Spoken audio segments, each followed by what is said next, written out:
Hi everyone, it's me! And today, let's watch this video together! Culture shock! Hey everyone, 𝐂𝐫𝐨𝐬𝐬𝐢 Hi here. 𝐂𝐫𝐿. You know, when I get asked what franchise I want recreated for the Switch, I think there's one answer we can all unanimously agree with. Freaking Animal Crossing. Animal Crossing! I mean, I'd honestly take a New Leaf port at this point. I mean, even in the year 2020, it is huge! Lord knows I've put dozens upon dozens of hours in that game with little to show for it other than my horrible weebiness. But if ever there was a good game to go to bed to, Animal Crossing was it. And since New Leaf, there hasn't been a better experience. Especially when there is a global pandemic. Period. I mean, don't get me wrong. Happy Home Designer was alright. It didn't have the True. same feel of making your own home by your own standards, but the new UI was good and it still had its charm, which was a lot more than I could say for the RNG nightmare that was Amiibo Festival for the Wii U. Ooh! Ouch! Burn! But the core games themselves have been nothing short of a relaxing, adorable, peaceful experience. Aww. Or so I freaking thought. Oh, After the what? release of New Leaf and the Villagers unveiling for Smash Brothers, the Animal Crossing community took the game in some really dark directions. Ooh. Never mind the fact they turned the villager into a deranged No, Luigi, you're supposed to stay in the grave! Wait, what? axe murderer. Entire towns were just devoted to mindfudgery. Hitoku Village alone had some of the most twisted imagery I've ever seen from this franchise. Terrifying neighbors, baby butcheries, disturbing bathrooms, underground bloody facilities. This one town by itself just goes to show how dark this game can get. But if you thought only the user base was responsible for some of the most morbid imagery in the franchise, pull up a chair, Sonny, because ever since the beginning, Animal Crossing has kept a dark secret buried in its game. What? Wait, what? It's supposed to be the kind of family-friendly, wholesome game for the general public, isn't it? And it all has to do with these guys. For the handful of you who have no idea what these are, gyroids as they're called are one of the most iconic things in Animal Crossing. Typically only found after a big rainstorm, normally they act as housing decor once you set them in place. Occasionally they'll jitter around and make a very faint noise depending on what type you have, but they're more than just furniture. They'll also harmonize with anything being played through the various musical furniture available in the game. Now, even if you haven't played Animal Crossing, you've probably seen this design before. Any fan of Kirby or Final Fantasy can get behind the circular eyes and mouth, Oh, it's like cactus. balding head, and parallel posed arms, because they all come from one thing: Haniwa dolls. Now, I know what you're saying. Well, shoot, Gaijin, we already know that. This was old news back in 2012 when New Leaf released. That's very true, and I'll give Did You Know Gaming all the praise I can for being 100% right.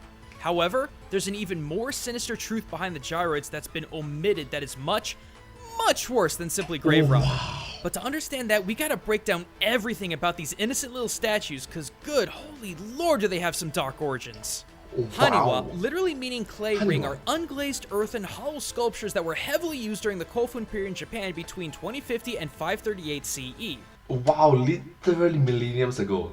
Though historians are still not 100% sure of the Haniwa's use, most are under the conclusion that these clay figures were used in funeral ceremonial rites. The 𝐵𝗂𝐻𝐶𝐽, one of the oldest written texts in Japanese history, cites the dolls as 日本书记 being used to replace human sacrifices. Apparently, when someone passed on, their attendants and slaves were to pass on with them. That is until Emperor Suinin issued a special edict for funeral rites. From now on, make it a rule to erect clay figures and not hurt people. Like I said, the jury is still out on how 𝐂𝐫𝐵 period Japan utilized these dolls, but if the above mention is in fact true, I'm already feeling a little uncomfortable putting these things in my home. Now, while people may have come to the conclusion that Haniwa dolls were only fashioned after the O-face designs we've seen used in gaming, of servants? that couldn't be any further from the truth. Haniwa dolls were created with a ton of different forms. Yeah, there were the cylindrical ones, but there were also others that were made of images of houses, animals, objects like weapons and armor, and even elaborately detailed humanoids decorated with various dresses, poses, and occupations. Oh my gosh, it really do look like servants, don't they? And all of them were believed to have different purposes. For example, the houses were thought to be replicas of the deceased's home where their spirit could comfortably visit. Item Haniwa, or 𝐂𝐫𝐨𝐬𝐬𝐢𝐧𝐠'𝐬 as they were called, were believed to be the items that the spirits would use in the next life, from things like farm tools to weapons which would help keep evil spirits at bay. But it's the purpose of those tall, cylindrical humanoid Haniwa that made my jaw drop to the freaking floor when I heard what their purpose was. See, when they were first discovered, it was believed that these Haniwa were basically decorative pillars that marked the perimeter of a particular Kofun grave mound. Okay. However, in correlation with how the other Haniwa dolls represented items and places used in the afterlife, it's now believed that these goofy-looking clay dolls are actually vessels for the spirits of the deceased who are buried within the mound. Do you know what that means? That means that not only is your town in Animal Crossing built on top of one, if not more, of these Kofun grave mounds, considering the ease of gyroid excavation after a heavy rainfall, not only are you actively grave robbing those buried beneath your precious rose garden, but you and all of your townsfolk are enslaving the spirits of the dead to a life of musical servitude at best, and an eternal existence as decor at worst. Think about it. With the exception of Lloyd, who you never see getting excavated, gyroids are very, very subtle. They only move on slight occasion and only make very small, discrete sounds, similar to how folks in real life have described ghost encounters. It's always something subtle, like a quick sound or a movement out of the corner of your eye. And these freaking gyroids behave the exact same way. So is it that unlikely that they would be possessed by some kind of spirit? I mean, I don't know about you guys, but I've always felt really weirded out having one of these things in my room. It's just unsettling, like I'm being watched or something. But considering how actual Haniwa are thought to act as a vessel for the deceased, it makes all the sense in the world for gyroids to behave the way that they do. And it's not just the player character either that's kind of creepy. Even the townsfolk like 𝐾𝐫𝐶 are in on it. Okay, I see where that reference came from. Gyroids act as percussion during his nightly club mixes.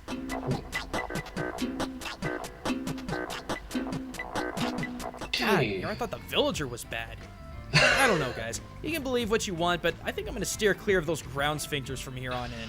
Either way, though, thanks for watching, everyone. With Halloween season well in swing, I've been working on a lot of videos celebrating the season of spook, including one explaining how 𝗃𝐵 is a literal game from hell over on my channel. Click those annotations and links in the description to check it out. Or you can always check out more of MatPat's great game theories. But until next time, everyone, this is 𝐂𝐫𝐤𝐬𝐬𝐬𝐬𝐬 signing out.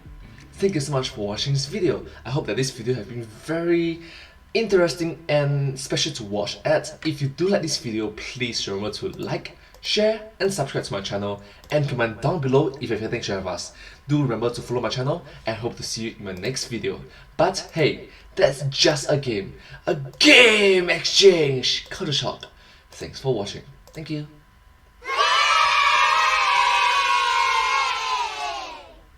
And I'll see you in my next video. Subscribe. Thank you.